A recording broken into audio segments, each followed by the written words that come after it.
Today, I'm going to show you how to create a Discord bot and one that allows you to create a custom kick command. So kick, and we'll put it at test dummy, some random username that I created, and hit enter. It will kick it and also show a hilarious GIF that is pulling from a public API. Oh, and hey, I'd like to mention this video's sponsor, Skillshare.com. Now, it's a brand new year here in 2019, and Skillshare will help keep you learning and thriving as they offer 25,000 different classes in coding, design, business, and more. For instance, you're about to watch my Discord.js tutorial, but you could watch this full JavaScript course at Skillshare. Skillshare is also super affordable with a subscription that only costs $10 a month, but if you're one of the first 500 of my subscribers to click the link below here in the description, you get the first 2 months free. So take advantage. Hey everyone, what's up? Gary Simon of Coursetro. So today I'm going to be addressing something that's been in demand. People have been asking me quite frequently how to create a Discord bot with Discord.js. I'm going to make the assumption that some of you who are watching this perhaps aren't developers, but you know, you're dealing with JavaScript as it's called. So I'm going to spend more time kind of help you understand, you know, what JavaScript is and explaining, you know, just a little bit more than what I would normally do. So the bot that we're going to create will check permissions, so it'll check whether or not, you know, you have the ability or the permissions to kick or ban people, and if so, it will then kick the person that you specify. And it will also send in a GIF from an API called Giphy, and it's free to use, you know, just for testing purposes. And yeah, you could do some really fun stuff with this. And this is definitely not a comprehensive sort of tutorial because Discord.js allows you to do many things. But I will help you try to understand how to read the documentation, which is the most important thing. All right, so make sure you just subscribe if you haven't yet, and let's go ahead and get started. All right, so the very first thing you want to do is go to Google, typing Discord.js documentation. It should take you to this page right here. It's a welcome page, and as you can see, there's quite a bit of information here. But the part that you should definitely keep in mind is the classes section here. We're going to go over some of this when we build out the bot, and also there is a guide right here. And this guide is a very thorough and easy to understand guide. And, you know, at least the initial steps, we're going to be following this guide exactly. I'm not going to really refer to it after this point, but just know that, you know, if you go to create another bot in the future, just refer to this guide if you're kind of confused on how to set it up. So the very first thing, you know, even under the installations and preparation section, we have to install Node.js in Discord. So Node.js, if you're not sure if you have it, we could come over here to the command line or console. Obviously, Mac has a console. Windows, you can use the command line or a console emulator such as CMDER. You go to cmder.net, and it's just a free console emulator for Windows. And you just come out wherever maybe your code folder is. For instance, if you're on Windows, it'll just put you into your user's username directory. Type in make directory code or something, mkdir code. It'll make that directory for you, and then you can just hop into it right here. That's where I store my code projects for apps and websites and all that stuff, and Discord bots, right? So if you're not sure if you have Node, just node-v. It'll tell you a version number. If not, it'll say it's unrecognized. In that case, you need to install Node. So you just go to downloads here, and you could choose a Mac OS installer or Windows installer, and get these installed. And once you do that, make sure you reload your console or your command line, and then you could type in node-v, and it will be there once again. So now, let's go ahead and, assuming you have Node installed, now we need to install Discord.js with NPM. Now, NPM is an acronym for Node Package Manager. It's what's installed when you install Node.js, and it lets you install different things, such as, you know, a Discord bot framework, as we're going to use, called Discord.js. So coming back to here, First, before we install it, we're going to create a directory for our Discord bot. So I'm just going to call this mkdir, and we'll just call this my bot. All right. We can also afterwards type in && cd my bot, which means create it and step into it. There we go. So now we're going to use the Node Package Manager to create, which is basically a configuration file for our project, and it's called a package.json file. And we'll look into that in a second. So if I type in, let's see, npm init, it's going to give us a series of prompts. Like, what are we calling it? In parentheses, it'll be the default thing, the value if you hit enter. So I'm just going to hit enter for all of these. It's not important. Is this okay? Yes. Okay. So what just happened is if we open up this folder, either in your Windows file viewer or whatever, or your code editor, for me, I'm going to type code period. And that will work. That command will work if you have Microsoft Visual Studio Code. It's a free code editor from Microsoft. It's what I use. There's a lot of other alternatives that you can use. You can use Notepad even. But as we can see, we have this package.json file, which the npm init command created.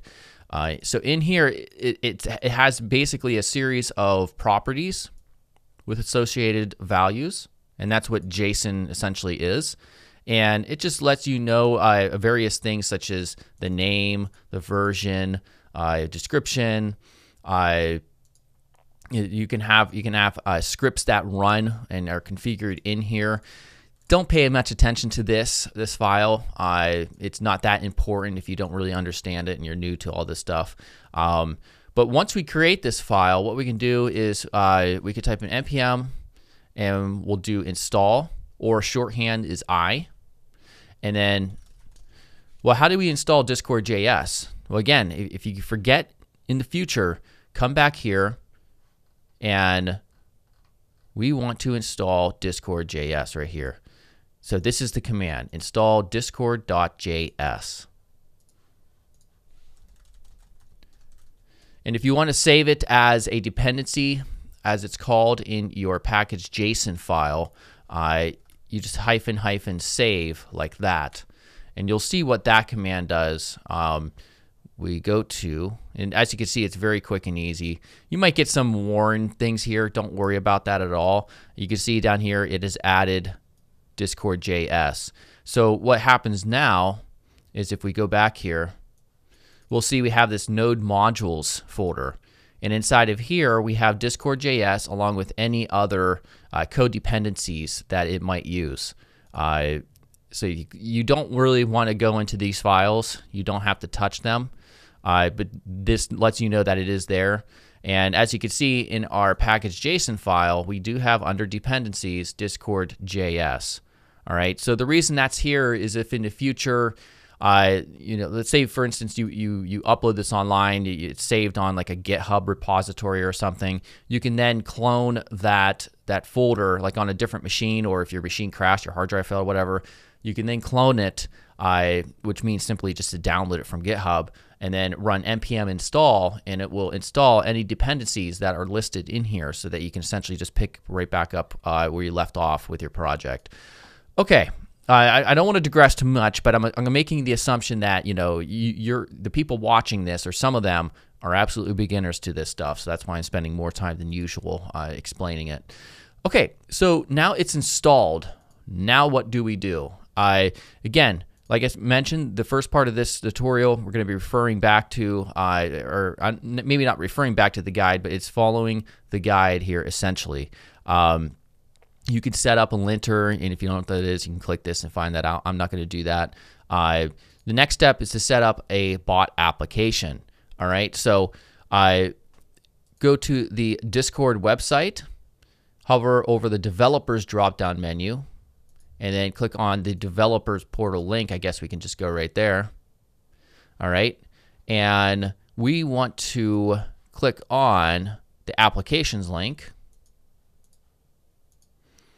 right here. And as you can see, I already created one called God Mode. All right, so let's create a new application. Of course, you have to be logged in to do this. So I'll just call this, if I had God mode, what was the other ones back in like Doom and Quake 2? I forget, there was other modes. I'll just call this mum mode. There we go. What a stupid name. Okay, so once we do this, it very quickly takes you off to this next page where you see a bunch of weird stuff like OAuth 2 and the bot and all that. You can give this a description. You can give this an avatar. This is what's actually going to show up for the bot's avatar if you have it send messages to the chat. So, you'll probably want to do that.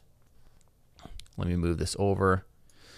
And because I don't want you seeing like any potential nasty stuff that I have on there. Oh, there's Baghdad Bob. We'll use him.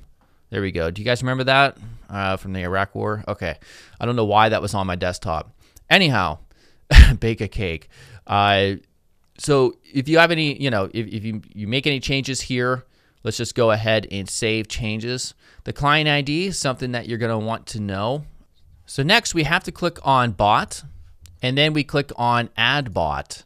All right, so add a bot to this app. It gives, adding a bot user gives your app visible life in Discord. Okay, blah, blah, blah. Yes, do it. Okay, so a wild bot has appeared. All right. So now down here, the thing that's pretty important before we get to this section actually is your token. I'm glad they put click to reveal token instead of just showing my token. Because if somebody sees and has access to your token, it's basically like having access to the username and password to any of your online accounts. So you don't want to give and show people this token. All you have to do is just click copy if you want to use it, and we're going to have to use it momentarily. So right here, it says a tip. There's a permissions parameter that exists, and if you want to use it, click on this website, or this link rather, and we have a link down here that we can use. So these are permissions that we want to give to the bot. So you can manage the server, roles, manage channels, kick and ban members. We're making a kick ban bot kind of. So read messages. We can send messages. We can do all that lovely stuff. And you can tag or switch all these on if you wish. You also need to put in your client ID. So if we go into right here, we'll have our client ID. We paste that in there, and there we go. So this is the link that we can use to add the bot to the server. So I'll just choose that, and you can see all the permissions that we chose will show up here, and you can hit authorize. I'm not a robot. All right, and there we go. Okay, so the next step is creating your bot, getting your bot up and running. If you want to follow this, it's going to probably explain things in a more simplified version than what I'm about to. So I would recommend checking that out if you're serious about bot building. But what we need to do is go back to our code editor, and mine is right here. And we're going to create a couple files. One is going to be an index.js file. This is where our primary bot code will go. And of course, JS is for JavaScript. And we will also install a config.json file. So it's going to be like this type of file, except it's going to be for just configuration options that we can add. And you'll see what I mean. So let's create a config.json file. All right, and our config.json file, again, we're going to open this up in the squiggly braces, or brackets as they're called, and we're going to add a couple just properties here. First, we're going to add prefix, and we're setting to say just an exclamation point. So what is that? What we're doing is we're going to say for every command we want to issue to the bot, it has to start with an exclamation point. It could be any other character that you want, though. Just to let you know that. Shift, Alt, and down will replicate that line. And I'll say this one is going to be our token. So because in order to log in, we have to mention that password or that token. So I'm going to go back to mine here. Go to bot. I'm going to copy the token. And I'm going to paste it in here. except I'm going to do this off screen. I want you guys using my stuff. So once you paste that in, just go ahead and save that file and go back to your index.js or something like that. Okay, so that's the only thing two things you need to do there in the config.json file. Of course, you can add more things if you wish. And it's helpful to have that config.json file there, especially for your token, because if you go and check the documentation, they're having you put the token right in your index.js file, for instance, right here. And you don't want to do that. And they do explain that, though. They eventually get to the part where you create a configuration file right down here, just as we did in this section. Okay, so after that, let's go ahead and let's actually get logged in using our token. So to do that, the very first line, we have to actually use or create an instance of Discord.js, which we use to install, and it's located right here in a node modules folder. The way you do that is just recreate a variable, a constant, as it's called Discord.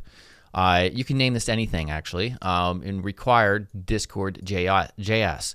Require, when you put this in, it's just looking in the node modules folder for that Discord.js folder name.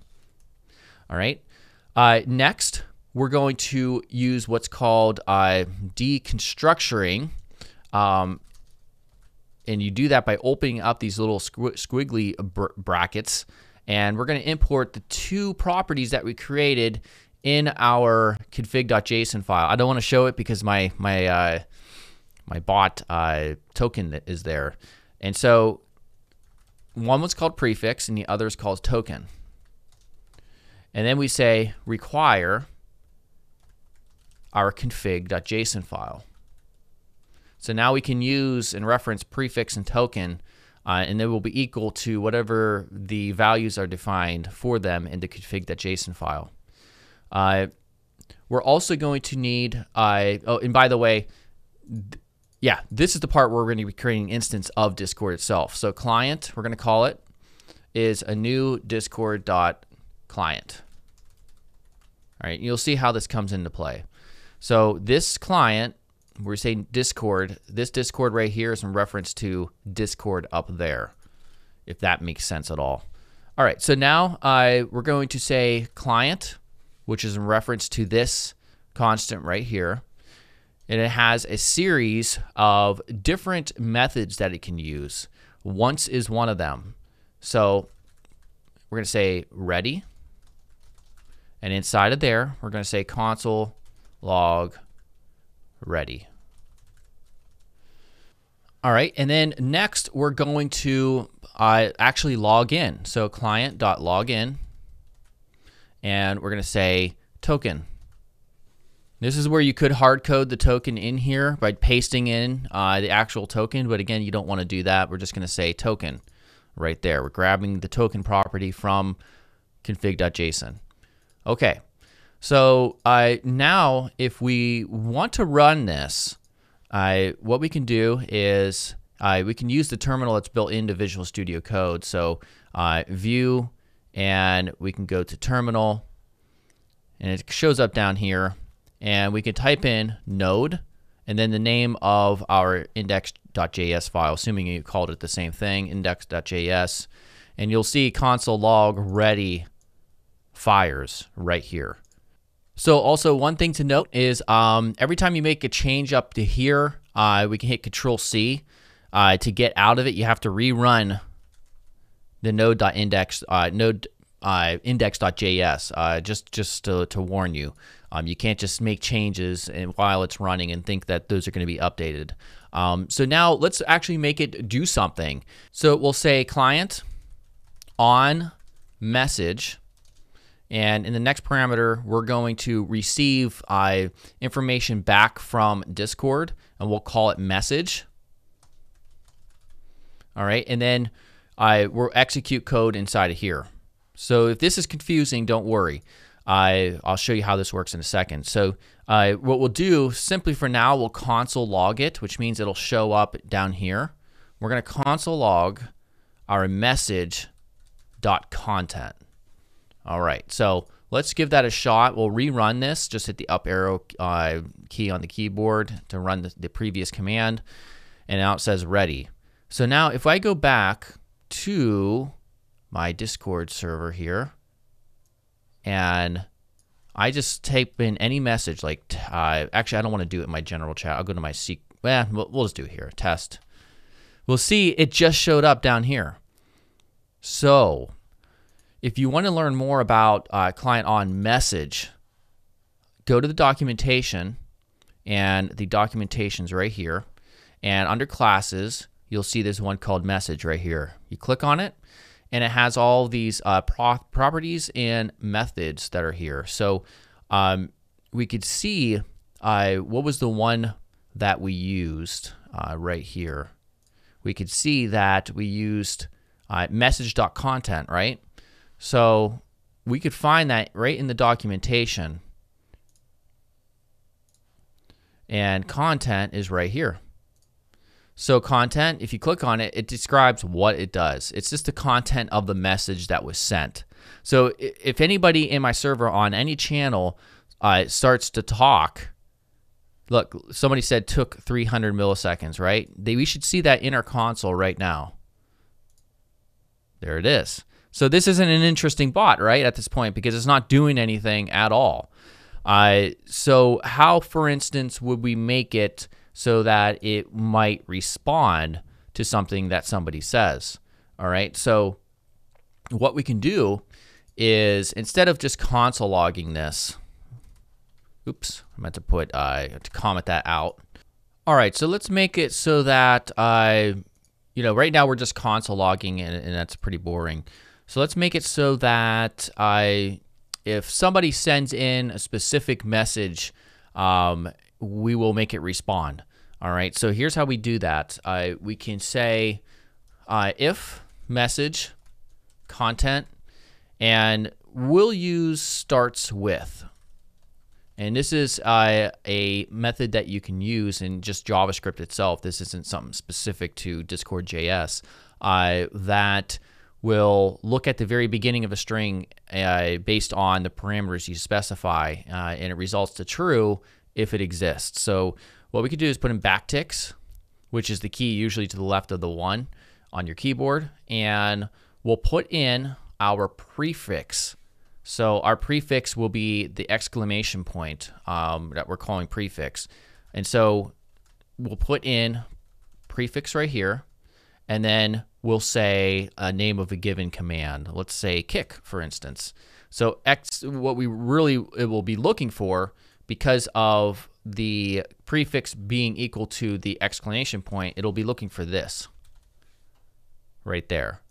So if that is sent to the chat and it starts with, you know, the kick, then execute whatever is inside of here. So what we can do is say, all right, we can say message dot channel dot send, and we'll just say kick. I don't know, whatever. So the bot's actually going to say kick when we do this. So let's run this, and I'm going to send in that that command. So let's do kick. There we go, kick. Remember Mumode, and we got Baghdad Bob, or whatever his name was. All right, cool. And I guarantee a bunch of people are going to start typing kick in the chat. Okay. All right. So next up, let's obviously make it a little bit more dynamic. If it starts with kick, well, usually when you type in you're trying to kick somebody, you're going to put in you're going to mention a username, right? So you want to kick somebody.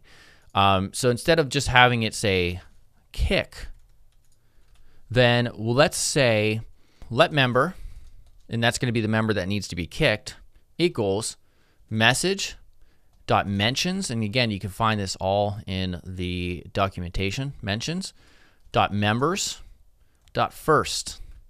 Sounds a little confusing, but not really if you read it. It says, okay, the message is what we're getting from here, right? On every message. Then we're saying if the message content starts with kick, then execute what is inside here. So what we have is we're defining a variable called member, and it's equal to the message.mentions. And again, like I said, it's in the documentation. And this means any mentions that are inside of this particular message content. Members and the first, we just want the first one. That will give us the person's name, the username who needs to be kicked, right? So after that, we can then say member.kick. We have a method that will kick the member, right? .kick, and then we'll say then, and we'll pass in the member. And then once they've been kicked, then we can make something happen in here if we wish. All right, so we'll just say message channel send, and we'll put in, you can actually put in emoticons here. So you could just say, oops, wave. All right. You could do this through backticks as well instead of how I'm doing the plus sign. Member.display name. Again, that's another thing that exists when we define this line right here, member.display name.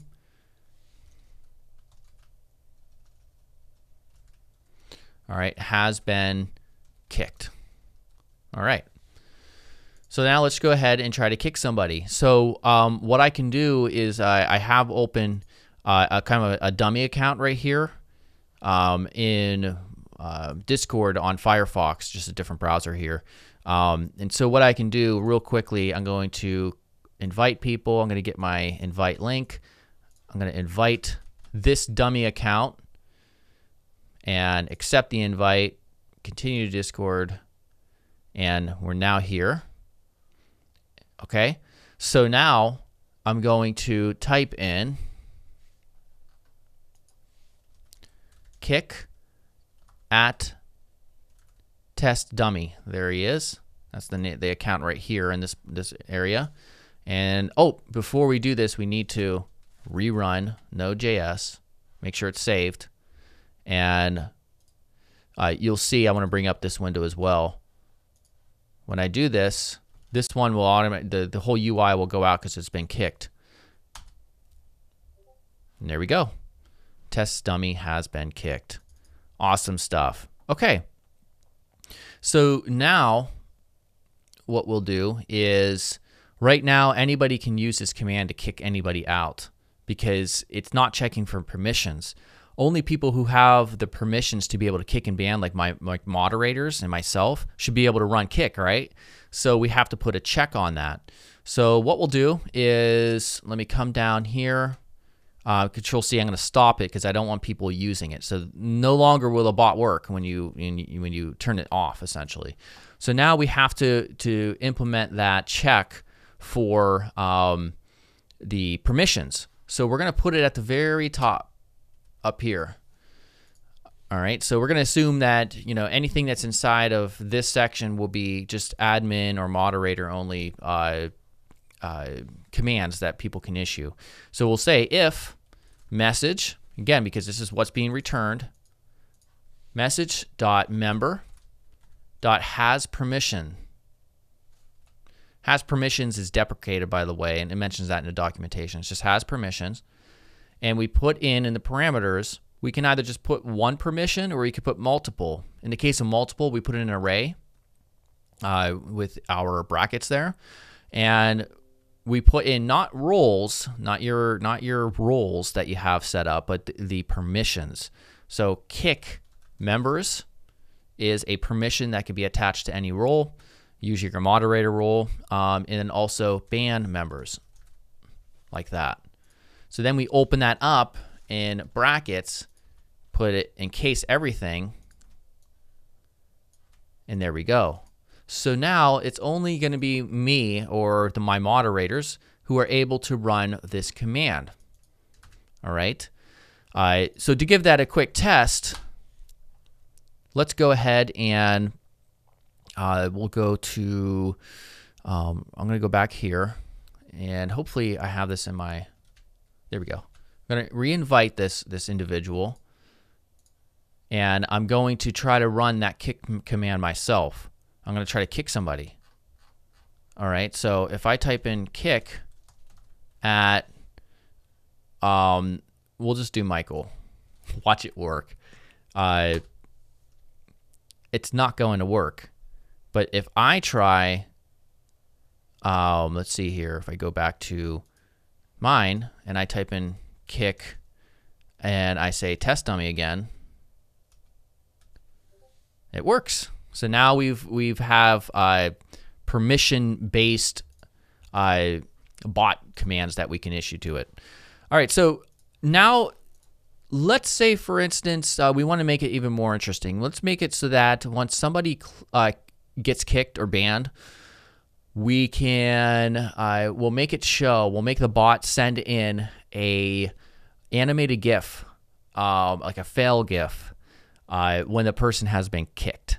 All right, so this is not specific to Discord.js stuff right now. You already know how to send messages, but what we need to do is we need to tie into some sort of public image or photograph API that allows us to search and return images. All right, so there's a bunch of them out there, and I only tried one of the first one I found, and it works, and it's called Giphy. All right, so if I go back here, and I type in Giphy API or something like that, all right, we have developers.giphy, and it's going to tell you, basically you need to create an account, and then once you do that, it's free, by the way. And then you click create an app. I might as well just log in. All right, so I'm already logged in. Here's my API key. I'm gonna make sure to blur that out. But you're gonna want this. So when we go to, if I type in Giphy, JavaScript, GitHub maybe, here it is. All right, it's gonna let you know how to install this, and it's also gonna let you know how to use it. So we need to install this or run this command right now. So I'm going to go to my command line. You could also do it in the terminal in Visual Studio Code. We're going to install that. And it also gives you information on how to actually use it right here. So I'm going to copy that. And again, this is something that you could also put in as your as a property here. So if we do this, we'll just put Giphy token, and I'll put that in here. Let me come back real quickly. I'm just going to copy that and paste it off here. All right. I'm going to move this off screen real quickly. Okay. And I'm just going to save that. So it was called Giphy token, just to remember. So I've saved that in there. And we're going to import Giphy token. All right. And then now we need to basically run that code example that we were given. So we just type in, we'll just put it in right here. All right. So your API key, we could just put here. So now it's ready to be used as, we don't want to call it client. We want to call it, we'll call it something else, Giphy, because client's already defined up here. Okay. So I already went through the documentation to learn how to interface with Giphy. So you can go back to your own documentation, the documentation for Giphy to figure out more stuff that you can do. So what we'll do is, once a user has been kicked, which it occurs right here. So it says member kick then. All right, we're going to use Giphy to search. All right, so Giphy, we'll just type in Giphy.search. Giphy, it's so weird saying that. We're going to search for GIFs. That's one of the parameters that the search method uses. And then the next parameter, we can put in an object Q is, and then right here, this value is the search term. So I'm just going to say fail, like a fail GIF, right? So then we take the response and then do something. All right. So when you search for these GIFs, it's going to return up to 25 to 100 different results. And we only want one, and we want one that is random, right? So what we can do, and by the way, you could console log this response just to see what that response looks like inside of the terminal. So I'm not going to do that though. We're going to say var total responses equals response.data.length. All right. So if you were to console log this, you would see a data where everything is contained inside. Length will simply just give us the amount of responses or amount of GIFs. So that's all that is. Next, we'll say var response index equals math.floor. If this is confusing, don't worry. We're just performing a math operation. And what this is allowing us to do is to select a random GIF, just one of them from the result of 25 or 100 or whatever is returned. So we say math.random times 10 plus 1, and we put in our percentage of total responses. Then we'll say var response final equals response.data. We get the index. And this right here, if we console logged response index, all it would return is just a random number that's between 0 and whatever this total responses is. All right. So it's just giving us a random number essentially. So response final, we put data and then the response index, which is defined on the line above. This will give us a single result instead of having 25. That's all that's doing right there. Because you don't want to spam 25 images, right? I mean, you just want one random fail photo. So then we take our message.send and we put it inside of here. All right. And this can be all the same, except the send method, if you remember from the documentation, actually shows that you can add a second parameter inside of here, and you can add an object which accepts files, and then we'll put in our response.final. Now, response.final, if you console logged it, you would see a bunch of other properties that are associated with it, and we want to get just the GIF URL. So that happens to be images fixed height.url. There we go. And that is it. You can also do, it's a good idea to catch, if there's an error, you can catch the error, and you can just do message channel send. We can say, I don't know, error. Like that. Okay. All right, and that's good. So let's try this, and we'll rerun this, and we'll get back our dude over here. I probably don't have the, no. Let me go back and get the invite link real quick. All right, and we'll do kick and test dummy. And there we go. Look at that. Very, very, very cool. Just some random fail GIF.